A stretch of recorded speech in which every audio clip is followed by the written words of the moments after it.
Let's make tasty tasty restaurant style pepper chicken. పేజీని follow అవడం మర్చిపోవద్దు. టేస్ట్ అయితే అద్దరిపోయింది. నోట్లో పెట్టుకుంటే ముక్క అలా బ్లాస్ట్ అయిపోయింది.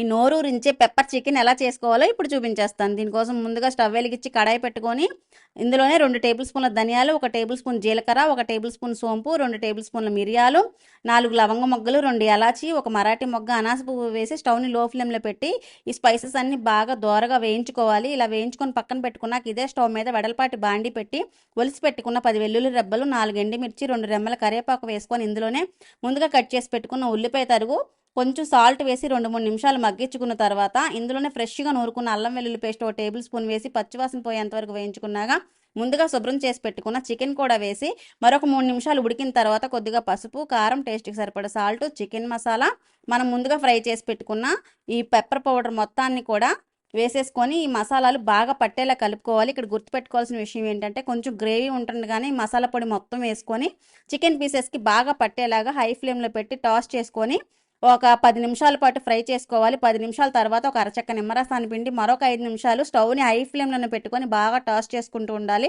చివరిగా కొద్దిగా కొత్తిమీరని చల్లుకొని స్టవ్ ఆఫ్ చేసేసుకుంటే అంతే, టేస్టీగా రెస్టారెంట్ స్టైల్లో పెప్పర్ చికెన్ రెడీ అయిపోయింది.